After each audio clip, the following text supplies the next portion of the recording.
How you doing?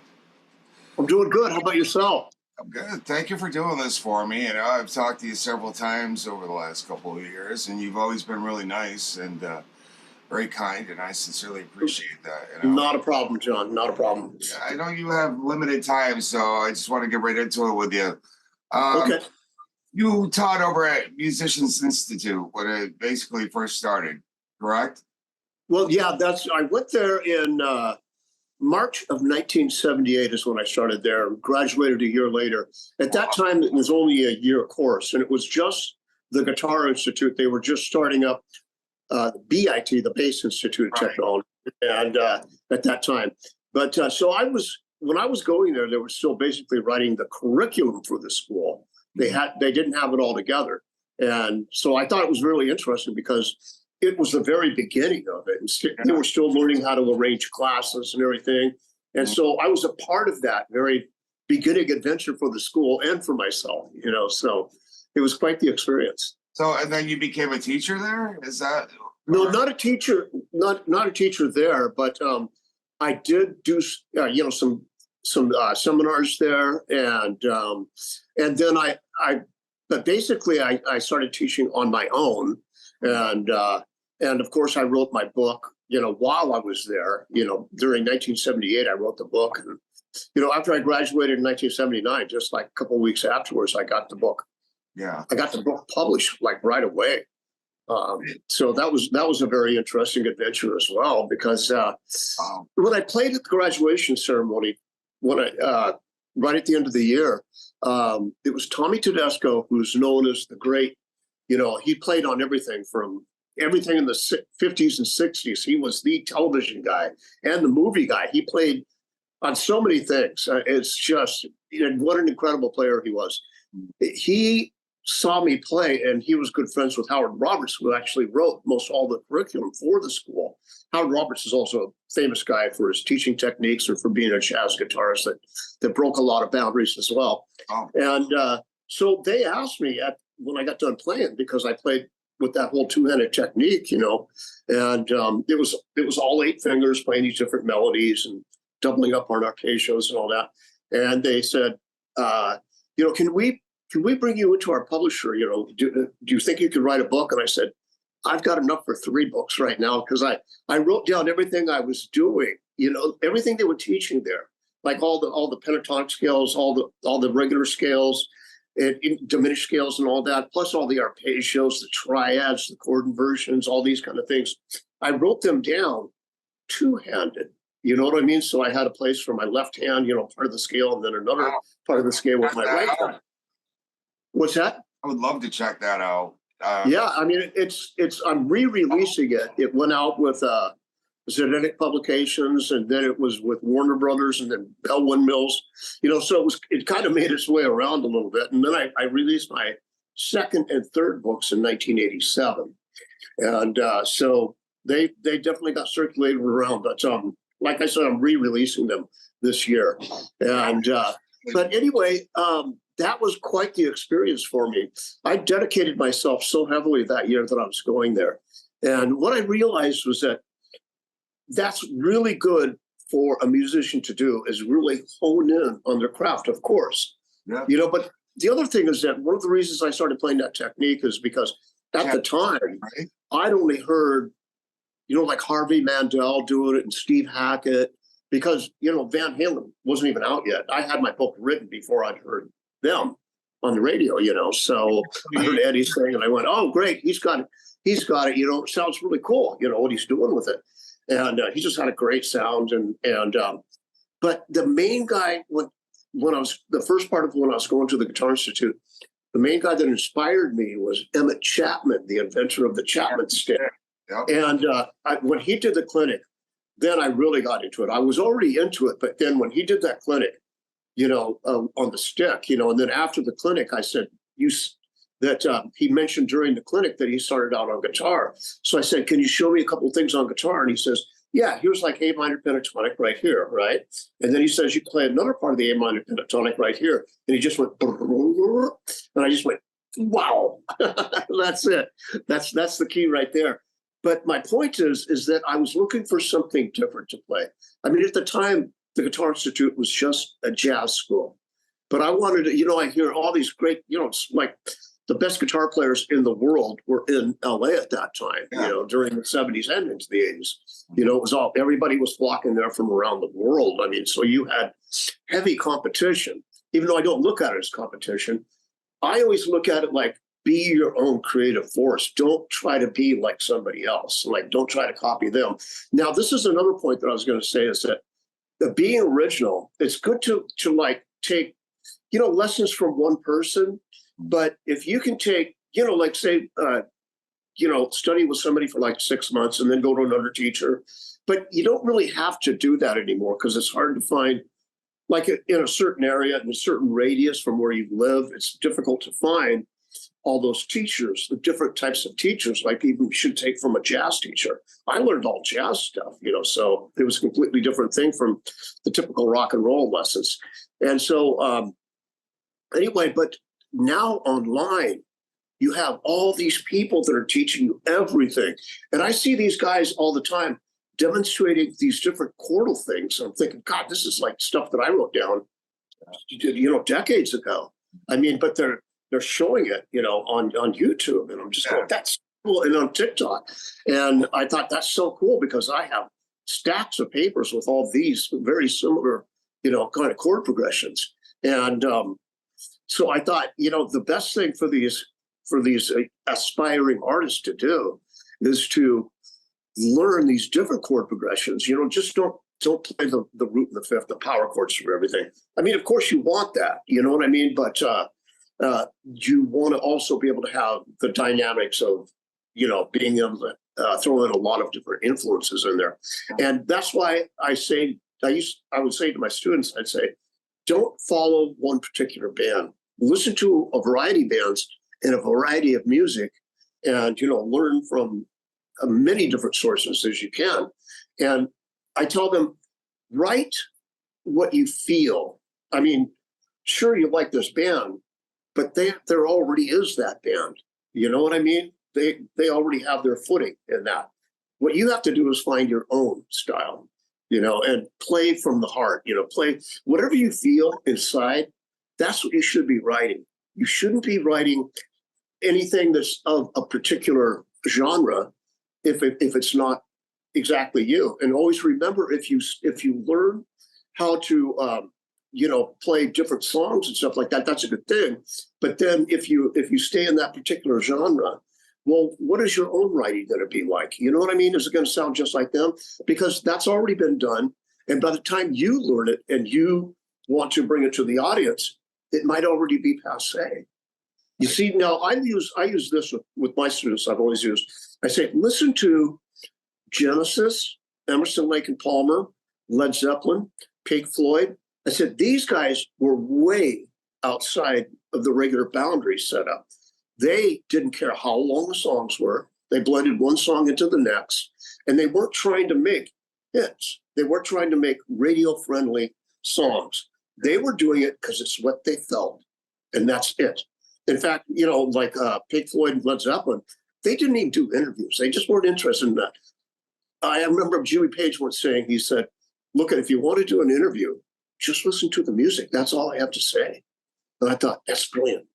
And Pink Floyd was the same way. Just listen to the music. And so really find your own path, because that is the future, is your own path, and as far as guitar playing goes as well, sure, learn from a lot of different sources, but really try to hone your own style. That's what's really going to stick out. You got these guys that are just playing ripping fast, but they're unemployed. I mean, that's the thing. You want to make a living out of this. I mean, the ripping fast thing, it was great when Yngwie came out and all these others and everything. It was really cool and very showy.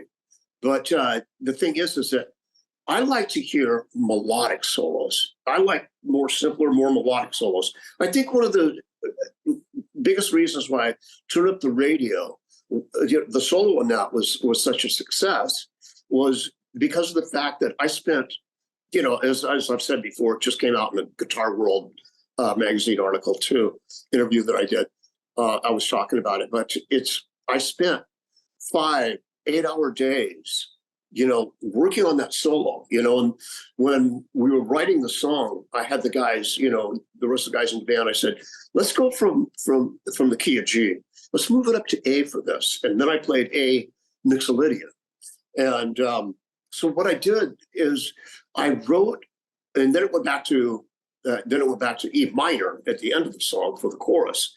Okay, so during that time, we went up a whole step in keys so that my solo would really stand out. And we did that a lot. I'd have them change keys and I'd have them go into a whole different section of the song. So I didn't just want to solo over the chorus or the first part. You know what I mean? I wanted to do something different. So we'd always have something that was different from the regular part of the song. Maybe part of the bridge. We go into a bridge and then we carry it on from there. And that's what I solo over. You know what I mean? Anything different than just the typical soloing over what you would think should be the solo. Yeah, that's a good idea. And that really makes it stand out. And what I did was I spent all that time on the solo because of the fact I wanted it to sound really different. I had a feeling that song was probably going to do quite well because of the fact it's called Turn Up the Radio. And the radio stations are going to love it. But we didn't know, you never know. We thought the album might flop, and it's not a big deal. I mean, it is a big deal, but, we thought we want to do this because this is what we feel. This is a fun song. It's got a great groove to it and everything. And so, I really worked on that solo to make sure that it stood out just as much as the song did itself. And so people, what my point is that people can kind of sing along with that solo. Okay, they know each of the different parts. Now, one of the things I did when we went back out on tour after that song was popular, then I changed up my solos a little bit. I just kind of improvised, and thought, I'm going to go here and here. Well, on the first show that I started to experiment like that, these girls, came up to me, afterwards, and they were young girls, and they were both guitar players, and they were getting a band together and everything. This is probably 1985, and so he said, "Why didn't you play the solos like they were on the record?" And I said, "Well, I was just goofing around, having some fun." And they said, "Well, we came to see you play so that we could watch how you played those solos because we got them all memorized, And I went, "Wow, that's interesting." And they said, "It's not only us, we're musicians, but it's other people too. When you go out there and that you change part of the song, it's like changing the melody with the singer or changing the words." I never knew that people listen that closely. And then I thought, you know what? I do. When I listen to Comfortably Numb, I want to hear that solo. I want to hear that solo just like it is. Maybe a little bit of improv. No. Yeah. And so, like that so with that's Brady Rhodes, Yeah, exactly. Rhodes was like that with me before I started playing guitar. I don't mean to interrupt, but just to elaborate a little bit, before I started playing guitar, I just loved it. His guitar playing. I couldn't learn it fast enough once I started learning. Right. It's like I already knew it in my head. And who inspired your soloing, I would say structure and the phrasing. The very first one was Jimi Hendrix. I mean, he's the one. I really got into the Beatles when I saw him on the Ed Sullivan Show back in 1964, but I was only 9 years old at the time. And I got it. My dad got me a little crappy acoustic, but you had to stand on the strings because they were like that high off the neck. You had to literally stand on them to make any sound come out of them. So then I saw Hendrix in 1967, and I actually saw him live at the Coliseum in Seattle. And that completely changed my whole world. And I was playing bass at the time, actually, but I just loved listening to Hendrix. I had that, Electric Ladyland album. I had that very, Are You Experience was the first one. And I wore that album out. I mean, I really did wear it out. And then after Hendrix, then I really got into Jeff Beck. And then I transitioned into, I just love David Gilmour's band, because once Dark Side of the Moon came out, that's still my favorite album of all time because it's just recorded differently. It's an education just listening to that album and the feeling and the depth that they have in it. It emotionally affects you. And I think that's a very important thing to think about too. how does your songs affect other people? I mean, not just getting up there and jumping around stage and doing the typical acrobatics and all that, but the song itself, how does it affect people? Because not everybody's going to see you live, but people are going to listen to your album, or you're going to get played on the radio or whatever it may be, you know, in streaming platforms or whatever. But the thing is, think how that song affects you and think how it's going to affect others. Then when you do it naturally, that is who you are, and other people connect with that. If you're trying to be something other than what you're not, it's not going to work. So that's very important to keep that in mind. Always write what you feel. Don't write or compose something that is not going to be appealing to others. Now, do you feel that that's the direction kids are going in these days, where it's more, you know, obviously they have the tools that they can learn the stuff right now, unlike going up, but I think they're missing, you know, the heart behind it, like you're talking about right now, because they're able to learn everything and anything that they want. They can play it. Some of these kids are right, but they're just still missing. They're missing that. They're missing that element of composing. Now, like I said, you know, like I've been seeing these really cool, you know, chord progressions that these guys are showing. And I'm going, God, that's, you know, like I said, it's like all the stuff that I have written down. And I think pay as much attention to that, learning how your theory and how chords work together, and then alternate those chords, you know, make them, you know, like instead of just playing an A, play an A sus2, you know, and the whole contour of the whole song changes when you alter those chords, you know, and then you just experiment with that. I mean, I've watched some of these things where they take real easy, and this is what I used to do when I was teaching as well, which I still do sometimes, is I'll say, look, just take a regular A, G, D pattern. You can play this instead, play an A9 and then play a G major 7 and then play a G sus4, or I mean a D sus2. You know what I mean?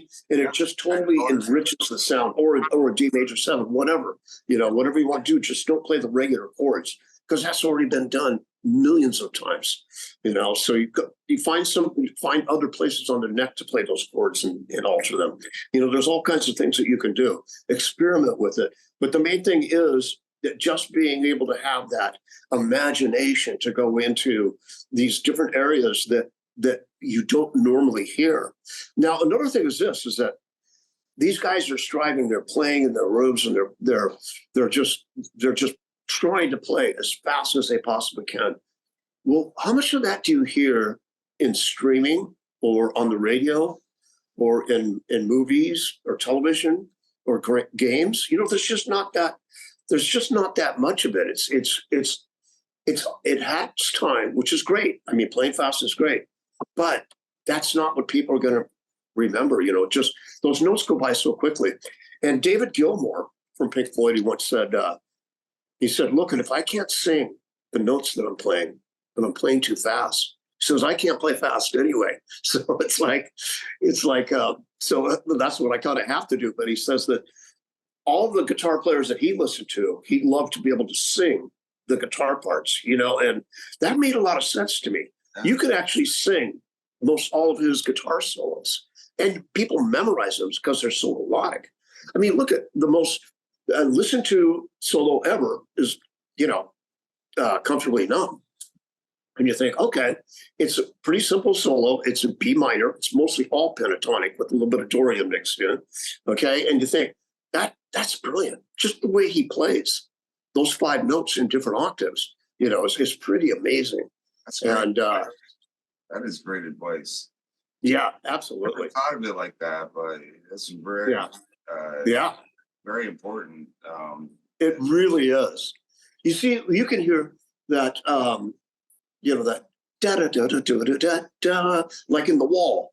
Now, if you started out that with just going, nobody would know your solo. They would hear it again, and it just wouldn't stick out. You can't sing any of it, and it's not memorable whatsoever. It's just completely out there.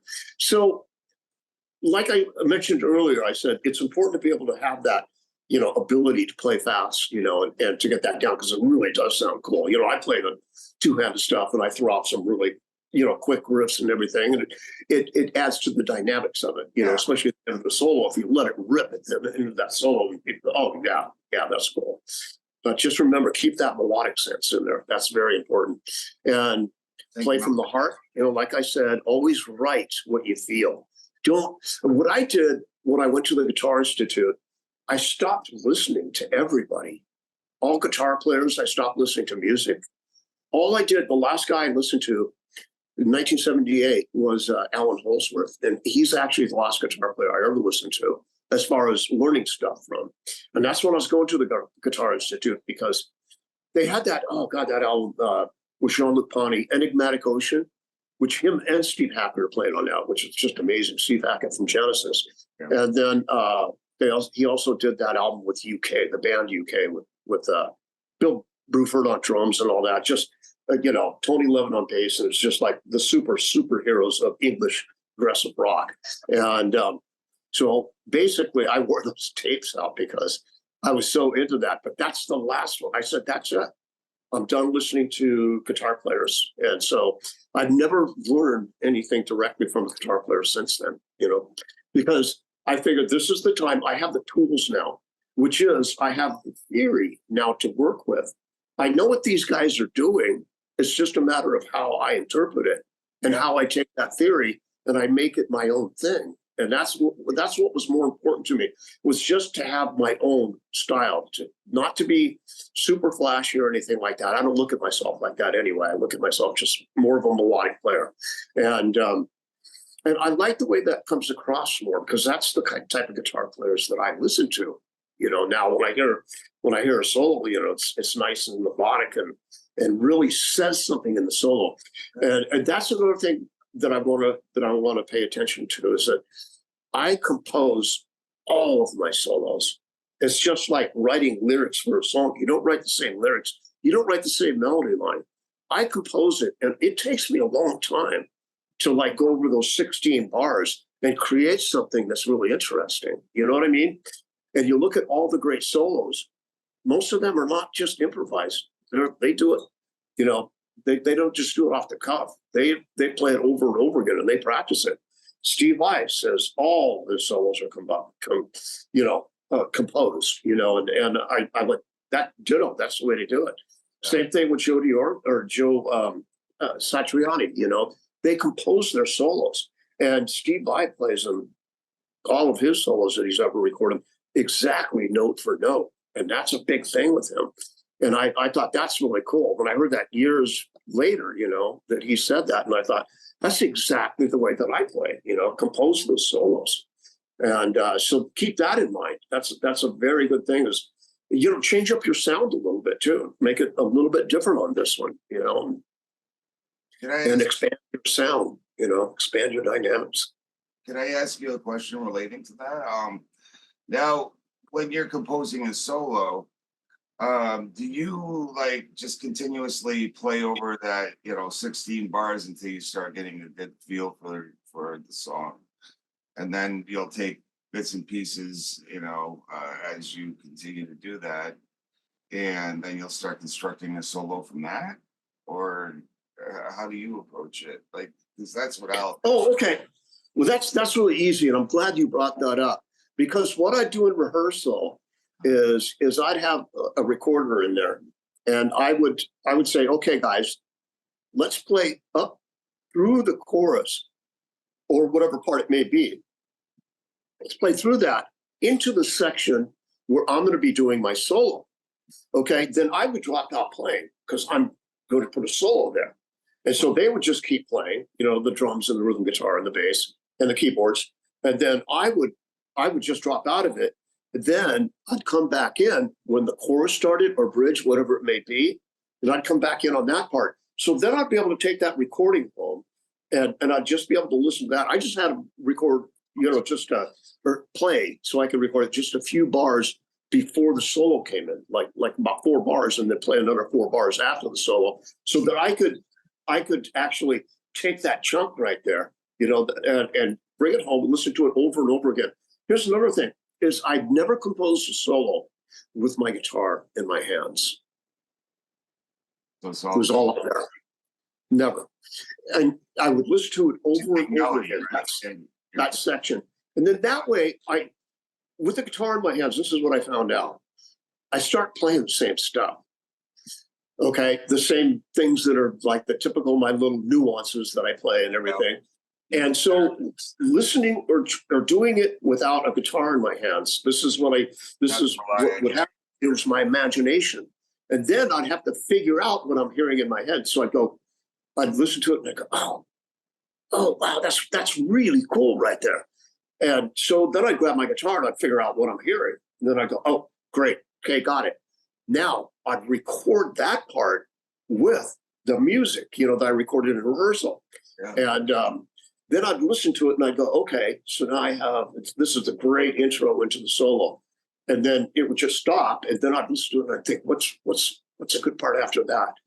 And I wouldn't have the guitar in my hands, of course. And then I'd hear the next part and I'd go, brilliant. Eventually, but sometimes it took me, 40 different times of listening to before I actually had a part in my head that I thought really complimented that first advice. That's great advice, is to have the song in your head and then as if, the song is already, written, Yes. That's awesome. I've only done that maybe once or twice, but and that way I really had to rely on my ear. And right, exactly. Like you're saying, but like when you just start hearing it in your head, it's like it's it's endless, and you can go anywhere with it, and exactly anything. It completely opens it up. You're not that's great advice. Dependent on the licks that you already have. You're not dependent on that. You're going off into this whole other field where it's your imagination, and then you have to grab the guitar and figure out what your imagination is hearing.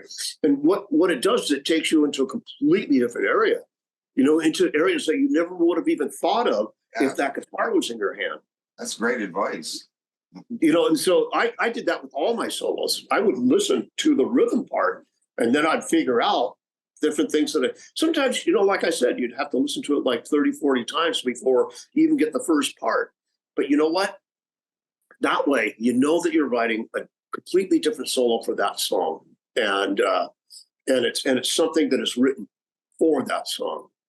So that's one of the best pieces of advice that I can give is when you're creating a solo, do it without the guitar in your hands, because you're going to end up playing the same stuff that you already know. Go outside those limits. Really, break the boundaries and come up with something completely different that you've never played before. And that ends up being an extension of who you are. So great advice, Steve. Definitely. So now when you write like songs for like Autograph, for example, now do you have a particular focus in mind? Like, okay, we want this to be like radio friendly, or do you have a particular direction in mind? What you're going to do, like a particular focus. Again, like I just said, okay, turn off the radio. That's obviously radio friendly. Did you have that in mind when you wrote it? Well, like for Turn Up the Radio, all that was just something I was hearing in my head, and I was just hearing that octave part, that tune. Then Randy, the bass player, got up. He started playing this do do do do do do do do, and I thought, that's so cool. Let's put those two together. Then we put those two together. Then we were in rehearsal, Victory Studios in North Hollywood, and then Steve Plunkett, the keyboard player, got up and said, "Show me what you're doing," and everything. And then we just started putting the whole thing together. It was just a jam. That's all it was.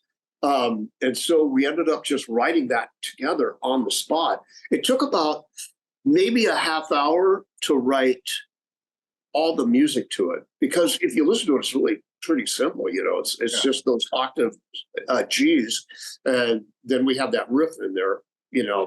What was it? D, G, C, F, and then B, D, that do do do do do do, and then we came up with the chorus going up to E minor, and so that was that. And then we changed it for the solo going up to A. So A major, and so it just kind of fell into place. And then we all wrote the lyrics together. The lyrics at first were "Turn Up the Tape Machine," believe it or not, and that's when we demoed it. And then we decided, no, tape machines probably aren't going to be around forever. Which they would have been dated, for sure. Yeah. Turn up the 8-track machine. Yeah, right. That would only be for for that particular era. But that was smart too. That's another, intelligent. So we changed it to radio, and it worked out very well. Yeah. But when I this is another thing, is that when I was, when we were still together in the 80s, I was writing a bunch of things that didn't quite fit in with what Autograph was doing, because, mind you, I was a guitar graduate. These guys hadn't had any proper schooling. So sometimes I wrote things that were just not a right fit for them. So then I started, all these other things that I started writing ended up being on my Network 23 album, which I recorded in 1995. So after Autograph broke up in December of '89, I took those songs and I demoed them out. But then I went out and I did clinics promoting my books and my instructional video. And that took me, I was basically gone for a few years, just doing clinics in 20 different countries, 325 clinics. And so I wasn't able to get into the studio until '95. So anyway, but those songs that I was writing in Autograph. So that's another thing, is don't always think that you have to write in one genre. If you write something that's not quite right with the project that you're playing with, then keep it, put it somewhere else for a while, put it on the back burner, and then come back and revisit it later. Because it's not going to go away. It may be something. And what my material was too progressive for Autograph. And so, I didn't even play it for them. I just thought, I'm just going to keep this for whatever happens after Autograph, or as a side project, Yeah. So you did that in '95. Was that an instrumental album they did, or because you said it was more progressive than Autograph? Or I haven't heard it. I'm sorry. No, that's okay. Most people haven't. I'm releasing that this year again as well. It never was properly released. I never signed a record deal or anything like that. But now I've got these different venues I can go down to really promote it and everything. I've got my autobiography coming out in a few months. Confessions of a Rock Guitar. We're working on that. Congratulations. Yeah, and it's done. In fact, we just finished the whole proofread and everything, and so now it's the final is with the publisher, and they're going through the whole layout, in which I have to help them with, and then it's just the cover design, and then it just goes into print and it's released. You see, but the thing with the book that took so long, just like with the album that I did, Network 23, my solo album, I demoed out all the songs. I wrote them, and then when I got the singer that sang on it, I co-wrote some of the lyrics with him, but I already had basically the melody lines and a lot of the words already together. But I recorded all the instruments myself, except for the drums and the vocals, you see. And so I had Chris Frazier, who played with Steve Vai, and then now he's been with Foreigner forever, but he's been a friend of mine since the '80s. And then he played drums on it, and then Mike Mangini did it as well, who played with Steve Vai too, and also played. He's been with Dream Theater for years, and now I guess Portnoy's back with him. Yeah, Portnoy's back, right? And so, but Mike's amazing drummer as well, just amazing. Is he the fastest drummer or whatever? He's got like a video where he's or his hands. He played with his hands like. Oh, I don't know. Sorry to get off topic, but. Yeah, no problem. I don't. The thing about me is I don't follow any musicians. I kind of just I'm in my own world. You know what I mean? I don't know what anybody else is doing. But anyway, having that in mind, how that whole concept of me doing everything on my own with that album, and then me doing everything on my own with my book. You see, when I first started looking for publishers, this is the normal thing that happens. I was looking at Kensington, and I was looking at Simon and Schuster, and I could have signed with them easily because I already had the manuscript written and they really liked it. But the thing is they only give you 10%, and then after all the fees and everything, you get more like around 4 or 5%. Well, and the other thing with them is that they take control of the book. They can change the content in it. And I thought, how can they change the content? It's my autobiography, and I have a style of writing, and I want to keep it within that style. And it's in chronological format, so I don't want them changing anything about it. And my agent, she also said, look, they can change the cover design, they can change the title. Once you sign a deal with these major publishers, they can do whatever they want to with it because they're only interested in one thing: sales. Yeah. Money, money, money, of course. And I said, well, this is my autobiography. This is like an artistic thing that I wrote here, and a humorous thing that I wrote about my life, and all the different things that I've been through. And so I decided, I don't want to be with a major publisher. So I was either going to just do, a self-publishing deal. Yeah. But then I'd have to pay for all the promotion and everything, all the marketing and all that. And that gets very expensive. So what I did was I went with a hybrid publisher. Now that's one that puts together all that kind of the marketing and promotion and everything. And they help you along the way with the book as far as editing, but they don't do the editing. They only give you suggestions. You have to do everything yourself, same way as I did it on my solo album. It was all me. And so that's the way I did it. And that's why it took extra time, because I had to go through every word of this book 12 different times, 12 different edits that I did, alone. And so all of it, including the cover design, the layout of the book, everything is all me, everything, every word of it and all that. So, it's a lot of work, but then you get the end product is what you wanted, exactly the way that you wanted it. And believe me, you want to keep that control. That's another thing to bring up is there's no reason to be with any record label, okay? You can get distribution, just like I am. The company I signed with gets distribution with my book through Simon and Schuster. It'll be on Amazon, BarnesandNoble.com, and all that kind of stuff. But the thing is that, yeah, and so the thing is that I didn't sign a deal with Simon and Schuster, so they get most of that money. I signed a deal with a hybrid, so instead of 10%, I get 25%. You see what I mean? Because I did all the work, which makes a lot of sense. So, that's something that I can pass on to other people. Is like really just write what you want, right from the heart, and then right now, promote it. Pardon me? That's helping me right now, by the way, because yeah, book, exactly. And then there's all kinds of marketing companies that will definitely get it out there. Google and see what the best recommended was, not the sponsored Google things. Find a company itself and see how their ratings are. Look at the reviews and everything, and do a little bit of shopping around. And when you're ready, when you have your product ready, then go for a marketing company like that. But no record company, they take most of what you make. It's just like it screws you over. That's why all these artists, just like the Pointer Sisters, they're completely broke. And now they're out playing again and stuff to try to regain some of that money. But they did sue them, and they got a pretty good chunk. But they were living, when they were multi-platinum, they were still living in these crappy little apartments in North Hollywood and stuff, and so wow. Yeah. So you got to watch yourself that way. That's and get talking about. Now you're an advocate.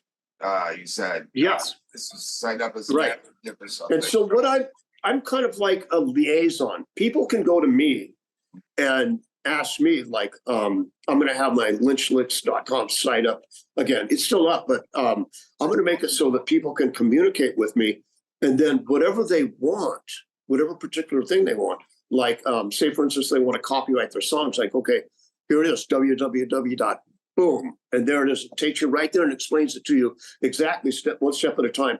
How do I trademark my name? Okay, boom, here it is. So I send them to that one. You see, and then I'll also I'll do some speeches and everything on how each one of these things work. And but the main thing is I'm going to be a liaison because there's already companies out there that tell you exactly how to do it. And so what I do is I guide the people in the right direction so they don't make any mistakes along the way, and they actually own everything. You know what I mean? And it doesn't cost that much to register things. You know, it really doesn't.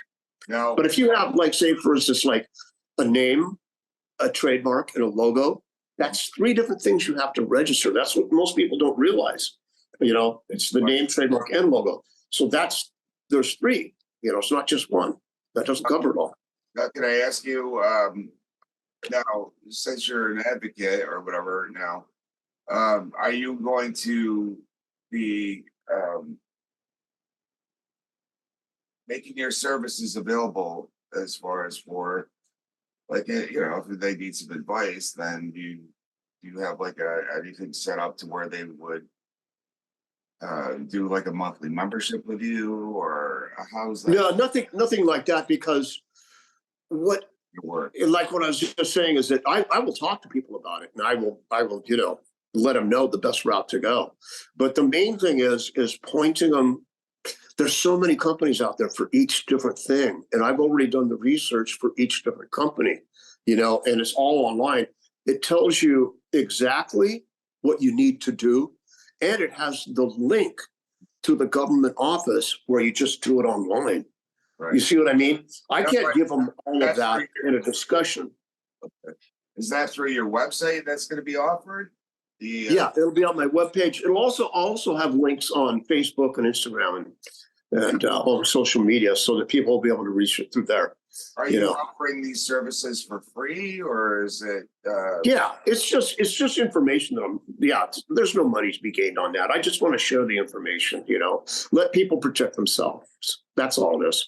That's definitely honorable. Definitely honorable. Well, it's like, I just went through all this stuff.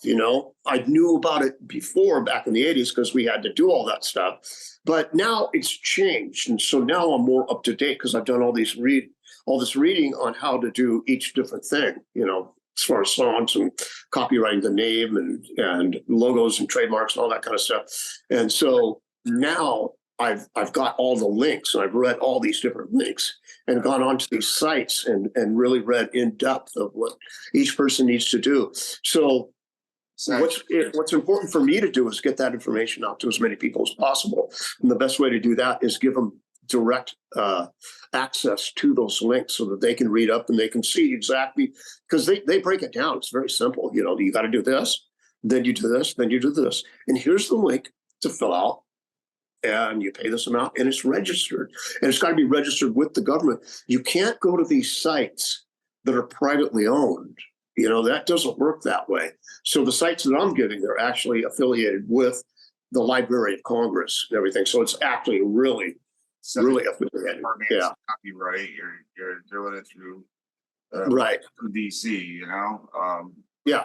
That were the main copyright places that you can register with. I can't remember exactly, but that's amazing that I'm very honorable that you're offering that service, just because you're a passionate, musician. You want to share that with other people, because that's the thing is that I've always taught, and I love sharing that information with students. Some of my students have gone on to do some really cool things, and so I love that part of my life, teaching all around the world and everything.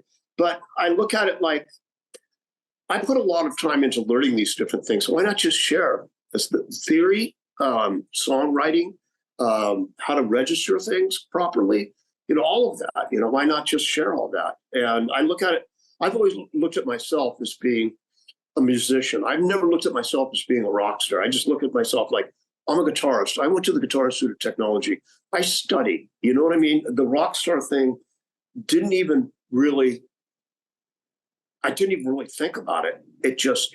It kind of happened. I mean, to a certain degree, and I just looked at it like, this is a definite cool thing too, being recognized. But the main thing that I feel is my accomplishment is being recognized as a guitarist, not as not for Turn Up the Radio, which is great, but just being recognized as a guitarist, and I was able to accomplish that, and that's a big feat. So Now, I know you wanted to get going pretty soon, so I appreciate yeah. it. But real quick now, what is your? I know you're going to be advocating now. Are you?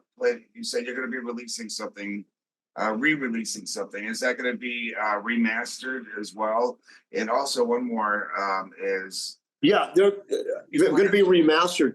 Now, one of the things is that, the first 3 RCA albums that we did, Sign In Please, That's the Stuff, and Loud and Clear, they're not available to stream right now. That's because Sony Music bought out the rights to those albums directly from RCA, who we recorded them with.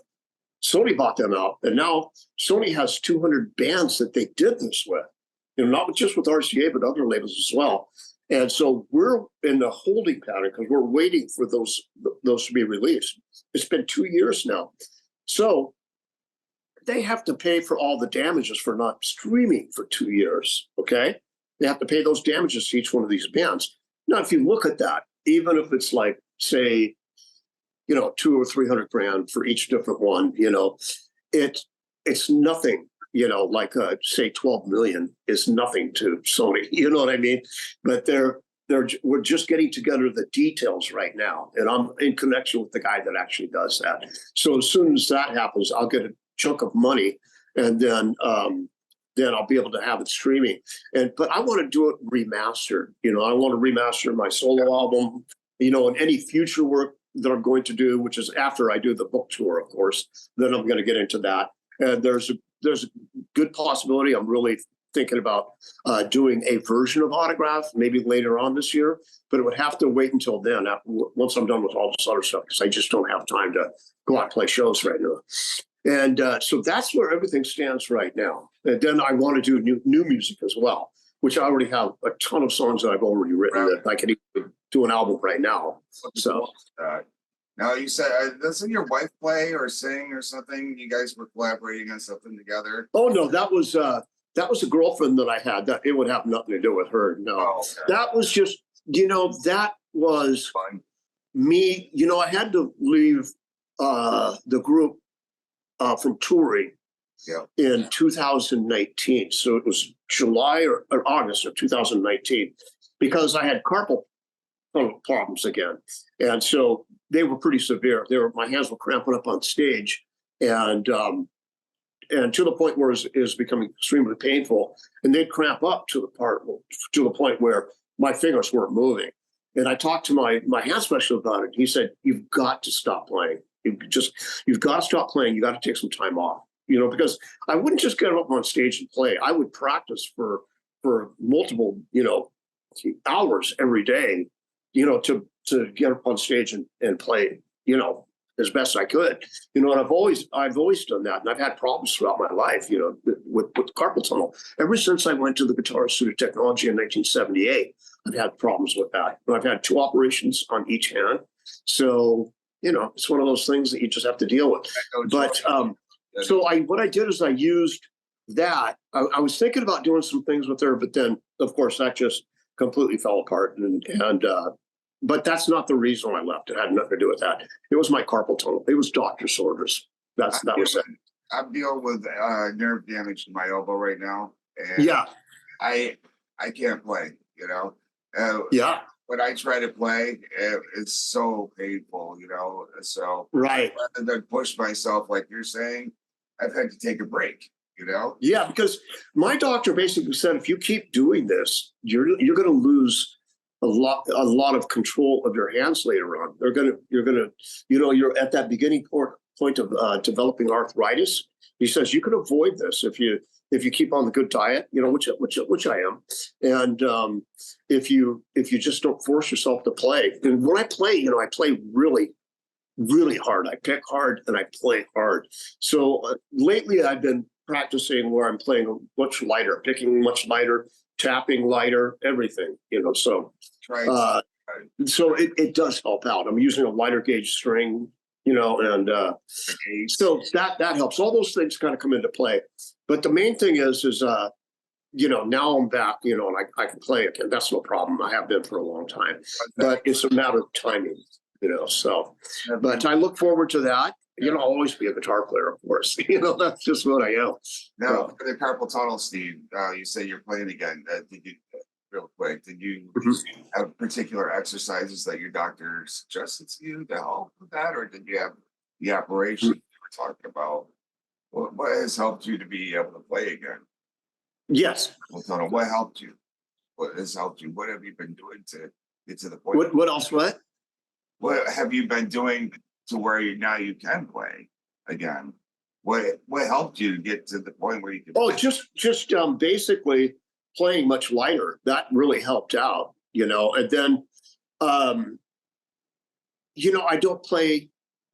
I don't practice as long. Like I'll practice for maybe hour and a half, and then I just okay, that's enough. Unless I'm writing, then I can sit down with the guitar for a few hours. It's not a big deal. So you just do it. You're just practicing to maintain, basically, right? Yeah. So not overdoing it, because Well, yeah.